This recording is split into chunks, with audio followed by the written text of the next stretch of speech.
I did 6 A5 runs with various investments of Caribou. So I'm going to detail the best Caribou team and the best way to do Caribou. So I will detail her kit first. But first, the best covenant on her. This niche ass covenant. I was running this. It's not built. I didn't level up any of the substats. I just got the main stat and I bonded it to her. You go full crit damage and then row mastery and whatnot. So this is the best covenant on her, and I'll detail why.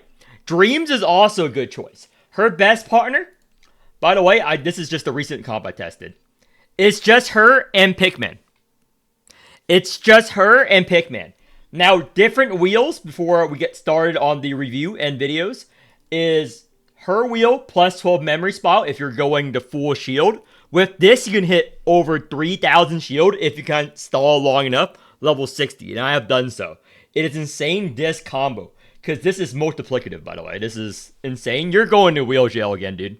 But the most consistent wheel I can find on her is Saya's wheel. It's decent for the corrosion stack, and it fixes her embryo fusion issue as well. Just a little bit, not a lot, because of her whatever. So this is very good on her. You only need her E0, 1, or 3. Those are her breakpoints. And I'll detail every part of her kit in this video. So let's get started with her actual kit. Again, I ran her E0. You're going to see the clips in a bit. So I got her to E3. I'm not going to get her further. I did all my testing here. I did 1 whale run. So she has very, very high base damage. Wait, Past Flares already has this clips. Past Flares already has this clip. So you want to level up Snowy Hex, and you want to level up her Exalt first. This also went up. You level up the typical skills, and you level up these to 5. And this, obviously. She is an A tier support. It's what I'm going to rate her now. She might go up to S tier, but I'm not putting her S tier until I see the new D-tie changes. So, without further ado, let me detail why I use Voracious Pikmin. So, onward to Fast Flare, so you can clear the retardation off of your brain. First off, let's talk about Caribou's base stats. So she has extremely high base stat, so they're pushing more higher level units, blah blah blah, more whale. So this is 500% attack scaling on the Snowy Hex. It's quite insane. And her Exalt gets 400% Devour Corrosion scaling. Every level up. So you want to level up these skills first. I don't like it. They're pushing most of the strength into these things. So yeah. Level up Snowy Hex and level up his 6 cost. This card is also really good. You want to level this up as well. It gets the strength scaling and Snowy Hex scaling. A funny thing about Caribou having high base damage, this is level 1 by the way, is that she factually does more damage than Doricine. This is my level 80 plus 12 Doricine, for example. So I was wondering if she out damages him. Watch. And that's with the effects. Or, yeah. That's with the AoE effect of Doricine, by the way. So, that's always funny. Let's talk about her E2. Sevenfold Right. Speaking of a power creep. Again, this is level 1 Caribou. She also generates more strength than my whaled out Doricine. 60 versus his Dirge, 59. This is level 1. This is level 80. Oh, by the way, the best posse is Voracious Resolve with Pikmin. And Past Flares is now going to explain to you why you need to build up 10 safety stacks. This is the best way to build it. So this is going to be a 10-minute segment. You can skip if you agree with me and if you're not retarded. I explained the details and I did some really in-depth math. So it is garbage. Now, some retards will say this is good. This is the worst effect in the game. after the 7th time she plays striker defense, gain 1 stack of offering and add 1 blessing card to your hand. That's 2 offering stacks in total because of how she works. And I know by the time I make this video, some retard will recommend you run either Twisted Twins White or Twisted Twins Black on your Caribou. And if anyone recommends this, just think they are a retard. Just don't interact with them. They're fucking retarded. Does not make sense. Mathematically, this is the worst thing you can possibly do for several factors here. And I will explain why. To the spreadsheet. And while I'm explaining this spreadsheet, I will go in-game and explain additional mechanics that whatever fucking retard who recommends either of the Twisted Twins don't take into account here. So, we're using a 20-card deck, even though it's 16, because most likely you're going to use Dreams, which is add 2 cards, and additional card effects, exalts, symptoms, etc., and 20 is a nice even number compared to 18 or 19 here. So, we're going to have 4 scenarios here. Baseline, odd add, even add, voracious Pikmin. And these are the EV rates. I did this. And I'm going to talk about the clumping problem as well, that the model does not take into account. So, before I explain all this, so you're not retarded, I'm going to explain how deck drawing works and what factors I included in this model, which you can see here. Deck size 20, draw 5, initial copies of the strike and defense are 1 each. The rewards are 2 offerings a cycle. The voracious Pikmin is 3 out of 8 for his posse, and Horizon is 10 turns, because the battle is not going to last more than 10 turns, and mob battles are not going to last more than 6 turns. And this is over 30,000 simulations here. And I have all these cycle breakdowns and stuff too. It's boring. It's boring fucking math shit. So, again, you're probably listening to a fucking retard. So, here you go. First turn of a battle. We have 15 cards in our draw pile. We have 5 cards in our hand. So that's the average rate of the system, of how the game is designed. You draw 5 cards a turn. You have at least 20 cards in your deck. It's 16 default, but you're using Dreams. You're having Symptoms. You have other factors which I take into account. And there are relics to add more cards. There are units to add more cards to your deck. Take Pontiffs, for example. He adds all these gaunts to your cards. So 20 is a nice, good baseline. Okay? And what they don't tell you, those fucking retards, whoever they are, is that the draw limit, there is a draw limit in the game, and there's a clumping problem. There's various other mechanics you have to take into effect that my model does not take into effect. That makes the Twisted Twins garbage. So, this is all for the payoff of 2 offering stacks, folks. You need at least 8 offering stacks of battle. This is all for 2 offering stacks. So, let's say in a perfect scenario, in a default comp, no draw shenanigans, nothing, which is what my spreadsheet takes into account. So you need 4 turns to redraw your deck. In those 4 turns, you have 1 strike, 1 defense of Caribou. That's 2. That's 2 out of the 7 count you need. That's the baseline. Okay, you're following me? That means in that baseline, every 4 turns, you have, let's go back to the model real quick. If you use the odd add, which is the Twisted Twins that give you a strike or defense on odd turns, which is turn 1, turn 3, and turn 5, which is realistically what you're going to get. That is 3 counters on turn 5. You get the initial strike or defense from your initial deck. That's 5 out of 7 in those 5 turns. And after the 4th turn, assuming no additional draw effects, you have to redraw the strike or defense on your 6th turn or your 5th or 6th turn. You need to draw both in order to trigger the offering in one battle. So that only comes about 0.7 using simulations, probability theories, of the time in a full battle to get 2 offering stacks. Whereas the voracious Pikmin, which I will go into detail, you will get 3. You get over 3. You are fucking retarded if you think the E2 or if you use Twisted Twins on Caribou. Whoever recommends Twisted Twins, just do the fucking math. Just think for 1 fucking second. Holy shit, everyone's theory crafting. They're theory crafting bullshit. They're cooking shit. The fuck are they cooking in the kitchen? Now, this does not include all the other effects. What if you say you have more draw? You cycle through your deck faster, players. It still does not match up to the voracious Pikmin or any real comp if you're not fucking retarded with Caribou here. So, there are other mechanics that makes it worse, such as the clumping problem, the redraw problem, and a lot of mathematical issues in the game that people probably won't take into effect and the developers don't take into effect as well, that only fucking autistic retards like I take into account here. So let's say you have a thing. This makes your draw longer. And there's a lot of other things that doesn't take into account. So, for example, the reshuffle or the discard posse. So if you're, let's say, playing a discard comp, like I'm doing now, just to showcase the math behind it. So the discard posse is a discard your hand, draw that many card, plus 2. So on average, without retained cards, you have 5 cards in your hand, plus 2. That's a 7 draw. That's a 12 card draw on average. At max, it is 12 cards. Because let's say you have 12 cards in your hand. It's not going to draw 14 cards. It's only going to draw 12 cards. That's the very max. If you have 10 cards in your hand, you can draw an additional 12 cards. If you have a draw wheel posse. You're not going to reshuffle your entire deck in 1 turn with the draw. You need additional draw power. At that point, you're just playing another team. You're not playing Caribou. That's unrealistic to run that many draws in your comp in general. So let's say the stars align. You have the discard comp. You draw the max 12. It's unrealistic. It's going to take you 2 to 3 turns to redraw your deck, and you have to avoid clumping. So let's say you do all that. It is 3 turns to redraw an additional strike defense for a 4 out of 7 count. And you still have to wait until turn 5 at best if you're using Twisted Twins to have 2 offering stacks. Hello? Are you fucking retarded? Let me go into another issue, which I'll go back to the spreadsheet and explain clumping. And I'll explain the why Voracious Pikmin is the to-go comp if you want to do the Caribou. So, back to the spreadsheet while I explain clumping. Sorry this portion of the video is boring, because I have to wipe the retardation out of your mind right now, dude. Because most of you guys probably follow dog shit players. So I predict some dog shit player will make this. I pre-recorded this, by the way. I'm pre-recording this a week before she comes out, because I know some fucking retard's gonna recommend Twisted Twins on Caribou, and think her E2 is great. I'm predicting this ahead of time. So this is clumping. So if you experience clumping once, you will not hit the 7-card limit on a Caribou comp in the 6th turn mob battle before he starts glazing you. Why? What is clumping, players? Clumping is when you draw, and this is your draw.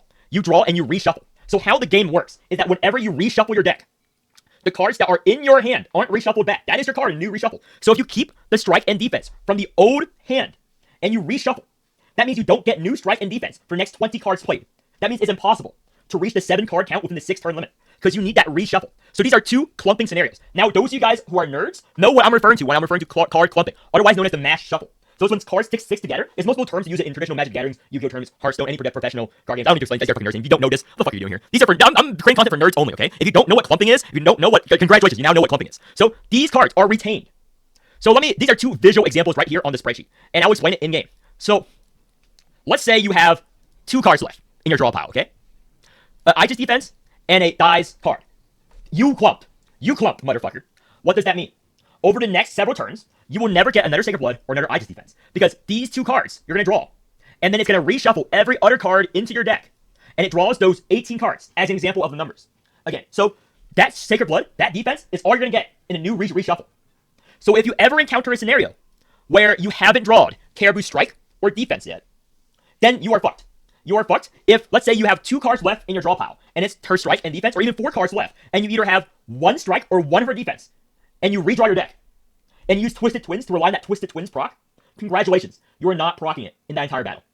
And this scenario will come up frequently. It requires a very advanced Excel model, and I'm too lazy to cook it up.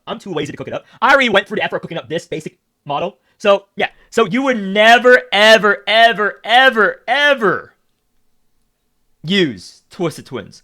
What do I use, Flares, if not Twisted Twins? Either Dreams on Pikmin or her, Voracious, and you win. Now let me explain the Voracious math here. Only the Voracious, not with the Pikmin, because Pikmin even makes this comp even more insane. Dig out of the basement. So, I'm going to also go into the seed generation and how the game works with seed generation. Boom. Voracious Resolve. You are discovering 1 out of 3 cards of your 4 team members. Your 4 team members each have 2 skill cards. So it's 3 out of 8. Caribou's Blessing is one of those cards. So you have a 3 out of 8 chance to draw a Blessing every turn with the Voracious Resolve posse. And if you draw the Blessing, that is a chance to get the full 1 offering stack. A whole offering, folks. Doesn't that seem a lot better than building up the 7 stacks over several turns every time you do this? You have a 3 out of 8 chance, by the way, folks, to get an offering stack. Isn't this better? Isn't this better, mathematically speaking? You know, I think I work with it. Plug it in any mathematical model, you fucking retards. And that's only with the Voracious. That's only with the Voracious. If you use Pikmin with it, the odds get better. Because when you Excel on Pikmin, which you will, you get cards, read this, of the deployed Awakeners. So it's another 3 out of 8. And it's cheap. And you can Excel multiple times if you have the Pikmin E3, I believe. This is how you get your blessings and offering stacks, folks. Hello? Am I the only one who fucking thinks about this fucking game? The only one that's fucking not fucking retarded, dude?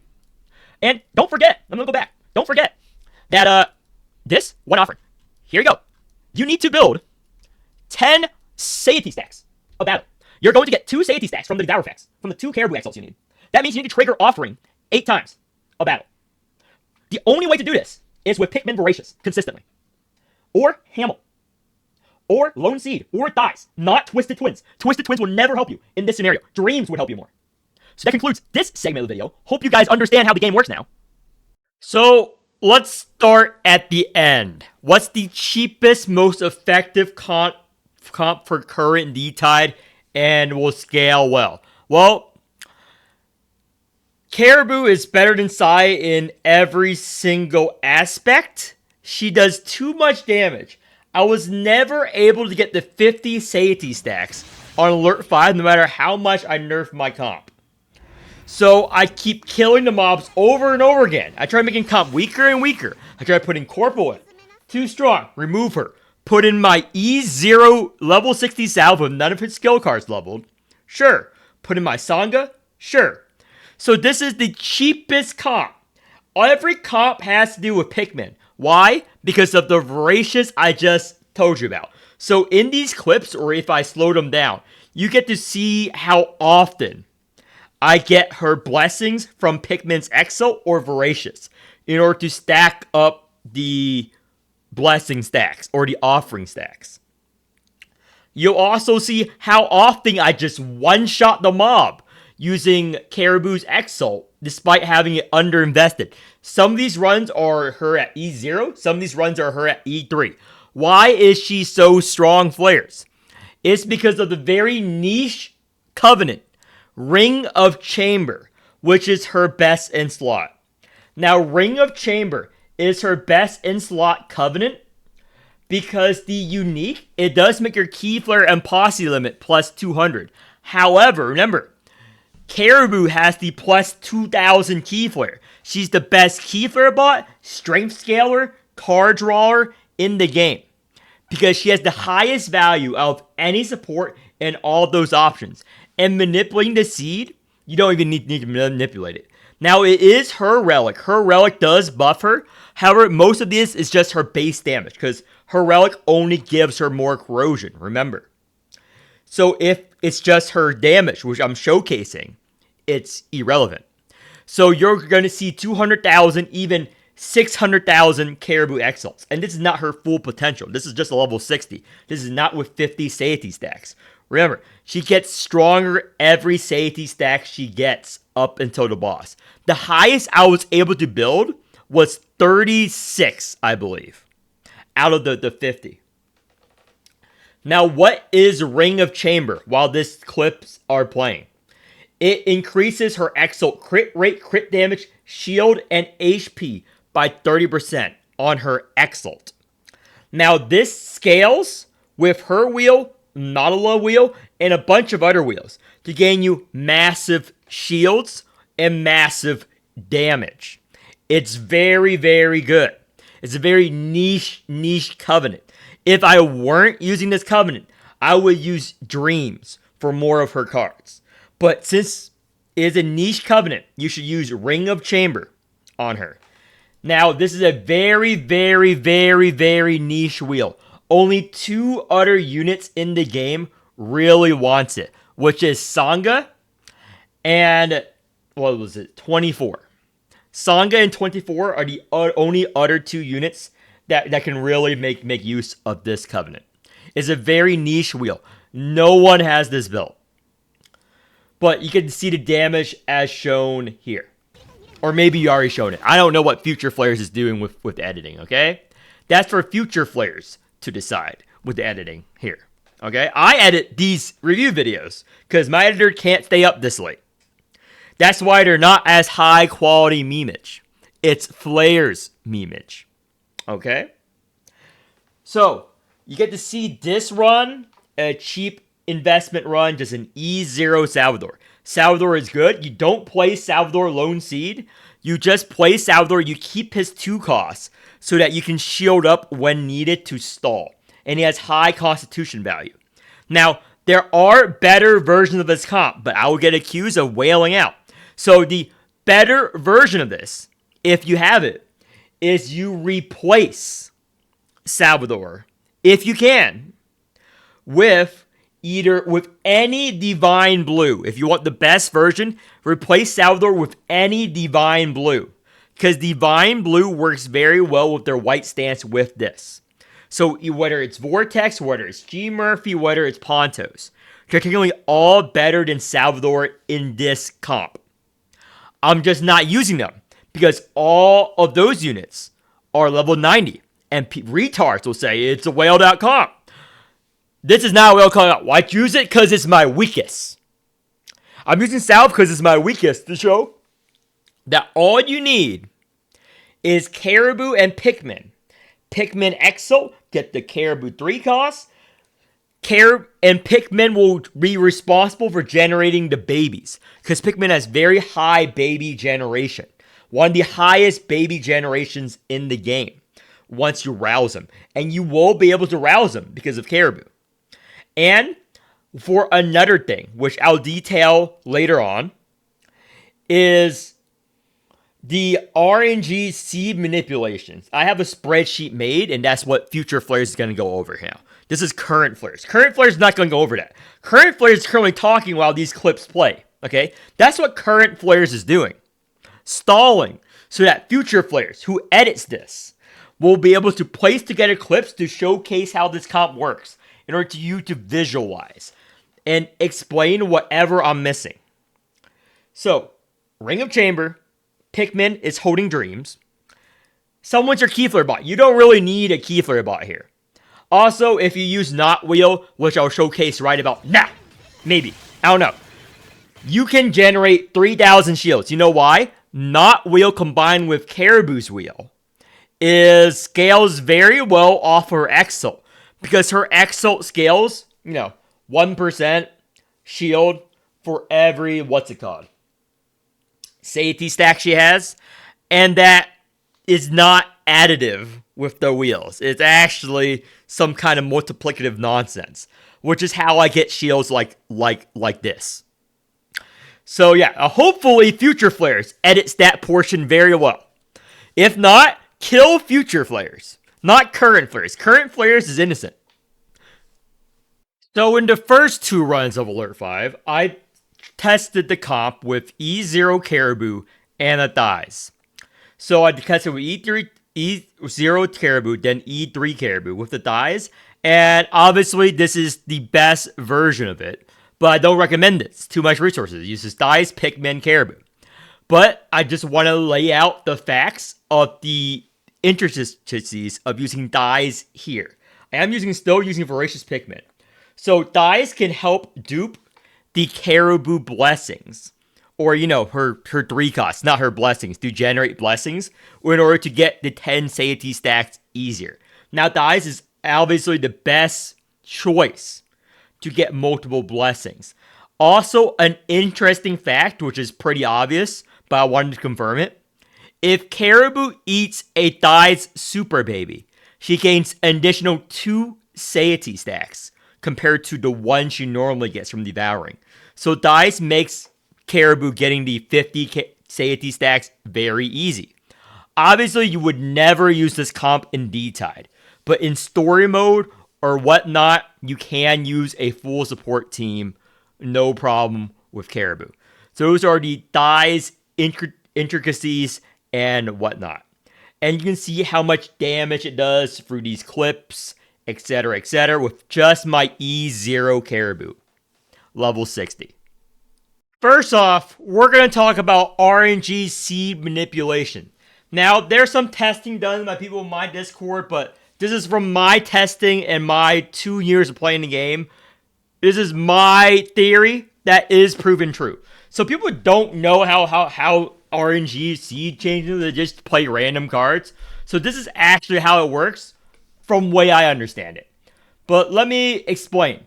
So DR, Crit, Discover. These 3 effects are all seeded and can be easily manipulated in the game if you plot them out through big changes and small swings. So there are 3 types of seed changes in the game.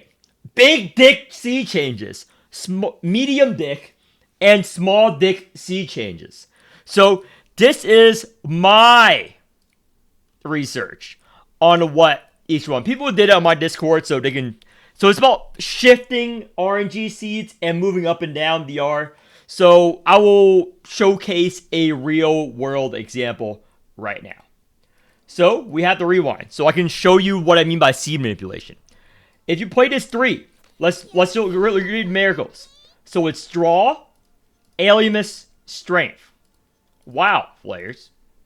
Okay. We're going to manipulate the seed, right? Let's say you're a fucking retard. We're going to play this defense to manipulate the seed. Draw, Alimus, Strength. What the fuck, Fairs? I thought you said this was seed manipulation. No. Because I played a small dick card. So, what happens if I play a slightly bigger dick card? Like lifelike. It's a discover effect. This is a big dick seed change, for example. And, boom. Draw, strength, strength down. See that? It's different. So that's an example of a big dick play. And we can even have a bigger dick. The biggest dick possible. If I exalt, for example, it has a higher chance of changing the seed. If I, let's say I exalt, and then I lifelike to discover effect, boom. This completely different discover effect. Why? It's a completely different. It's all three different. Because we use a big dick seed changer, okay? We don't use the small dick seed changer. See? This shifted too. Because we're a big dick gamer. We're not a fucking retard who doesn't know how the game mechanic works. You're following flares. I teach you exactly how the game mechanics works.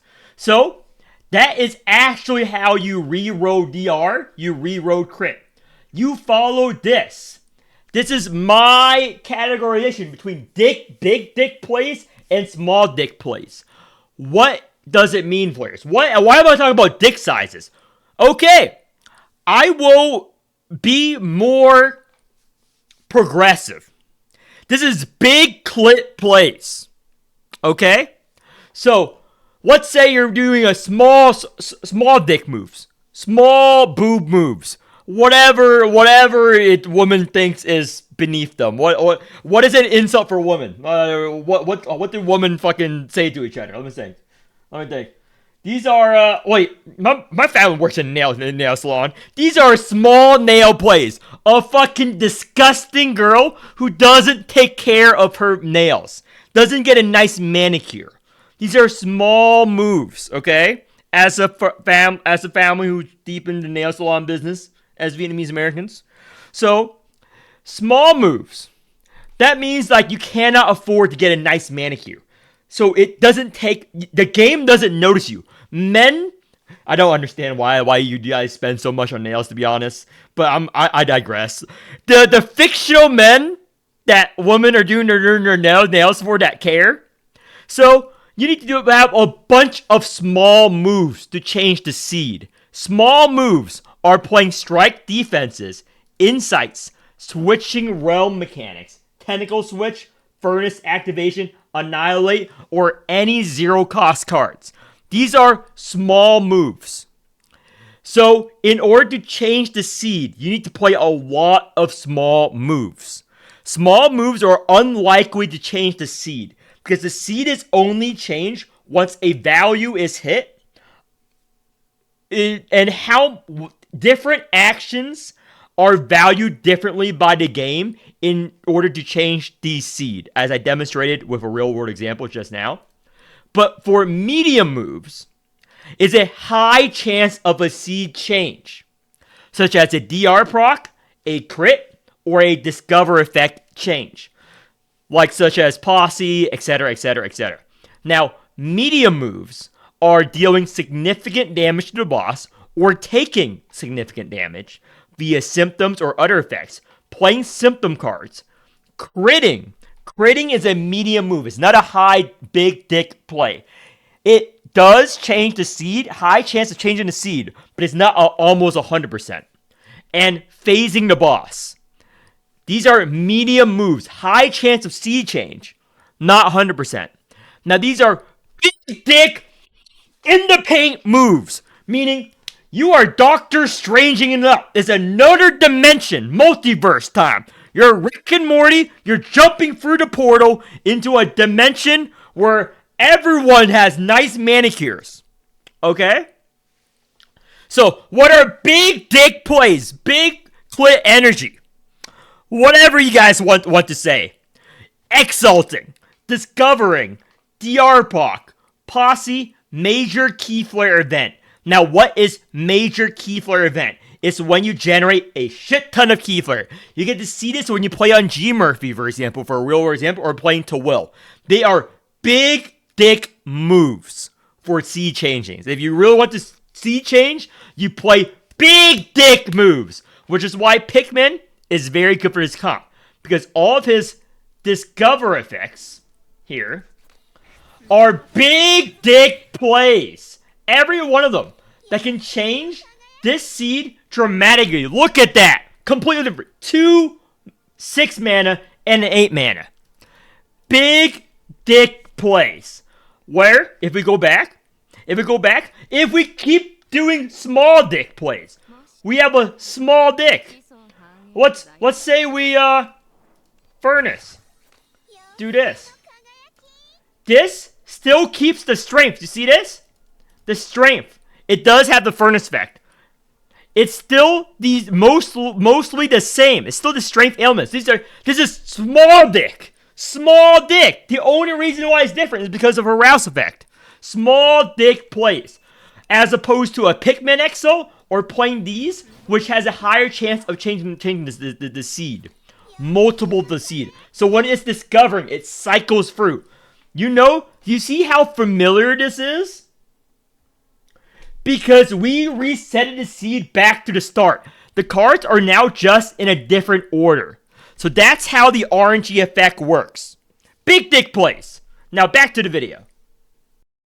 So this is the end of the video. I'll touch on the more finer points of Caribou. So you should have a general grasp if you slow down. And I am doing a live stream after this where I showcase more of her, maybe the story mode and other stuff, and I'll do more content later on in the week. But generally speaking, when you rouse the first turn, generally you want to rouse her and then Pikmin. I only brought Pontos here just to showcase it. He's a strong version. Again, pretend Pontos and Sanga is not here. The only two units care about is Caribou and Pikmin. Normally, if you have the Miracle's Blessing in your hand, you rouse Caribou first. If you don't, you rouse Pikmin for his babies. So, since we have the Miracle in our hand, we rouse her. And what we want to do immediately is Furnace to trigger her rouse effect here. And then we can just choose whatever option. Generally, the best option to choose, you don't really care about the negative effects that much because it's whatever, is Key Flare and Draw. Key Flare, Draw, Strength, Alienness. The worst option is Strength Down. You don't want Strength Down. You adjust depending on the fight. Strength Down is by far the worst. The worst. Because you can't really control it. You're not going to hold it that hard. So Key Flare, Strength, Alienness, Draw. Depends on what comp you're running. Now, I'll talk a little bit more while I'm doing this brief segment, because I am finishing up on the video right now. This is like the last thing I'm going to record. So we didn't get any of her shit. But we did get the lifelike, which is nice. So we're going to play the lifelike here. Weakness. And this is Caribou without the Sanga wheel this time. But she does too much damage. Like, watch. This is still my level 60 Caribou, by the way. It's not level 70. It's not whaled out. This is without the Saya wheel, too. So this is, yeah. It's because of the Ring of Chamber. Because her relic only buffs her corrosion. It's because I have the Ring of Chamber Covenant on her. Is why she's so strong here. In case you're wondering why. But yeah, it is broken. And you basically stall and get the ding. It's really hard to stall the Satiety. It's not a good metric of the game. Because she is clearly meant to power creep for the new D-Tide. So she'll probably be able to build up the new D-Tide. And that Brit has me concerned. Because if this is what they're expecting, then most new players want to pull on one copy of her. You don't need to pull much on her. Let me exit out. I explained who you need to rouse order. I explained the covenants. I explained everything that needs to be explained. So let me go over her investment and what to build. Don't build a Realm Mastery on her. Realm Mastery, if you're going to get Realm Mastery, get it from the wheels, not from the covenants usually. Focus more on the other factors. Let me just end the video now. I think my rating. I'm rating her A tier for now, but I will reevaluate her after the new D-Tide. Because depending on how easy it is, she might be S tier. She does power creep Sai in every fucking way. Like, she even, like, steals Saya's wheel. Like, Saya's wheel is very good on her, but her wheel is also really good for the shield. So it depends on what type of Caribou you want to play. You either want to play a heavy corrosion Caribou, where then you would use Saya's wheel. Or you play a heavy shield, which you use her wheel with Nautilus plus 12 wheel that you get from wheel jail, which is very good. So yeah, she is very, very strong. She's like several times stronger than Saya. She's like so fucking broken here. There's so many combos you knew of her, and I didn't even touch upon you can use her in every comp. Like, only showcase the comps where Caribou's the main star, but you can use her in a Gelic comp. You can use her in a multiple comps, actually. But this is just the cheapest comp. Like, you can use her in any strength scaling comp. Because she's the best strength scaler, best base damage scaler in the game. Like, even in a Gelic comp, let's say Dorazine, let's say any other strength scaling comp. She power creeps Clem. She power creeps Saya. She power creeps every support if you manipulate the seed, which I already went over earlier in the video. So, yeah, because her strength gain, as you saw in the clips, at level 60 is 170, I think. I think it was 170 for the card. And that's higher than any of these units wailed out. Because Dorazine is only 39 or 59 in the stage. And his is very high. Like, Caribou just fucking mogs, like, every fucking strength scaler. She's the best strength scaler. She's the best key flare bot. She's the best drawers. The only thing she's not the best is the alien misbatter, which is Miriam still king. But yeah, flares out. That is my grade. Hopefully you know a little more how to play her. I will have a more in-depth video, because people get mad when this video goes too long. It's already long enough. So this is the review video, and I detailed as much as I can. I did a breakdown. I did all my runs. I showcased a cheap investment option. You only need her E0 because, again, she has insane scaling, insane base stats. So, anything else I want to cover? I think that's about it. Yeah, I think that's about it. It's a very good unit. Voracious is the only posse I would ever consider using on her. Pikmin is the only partner I would ever consider using on her. But Flair's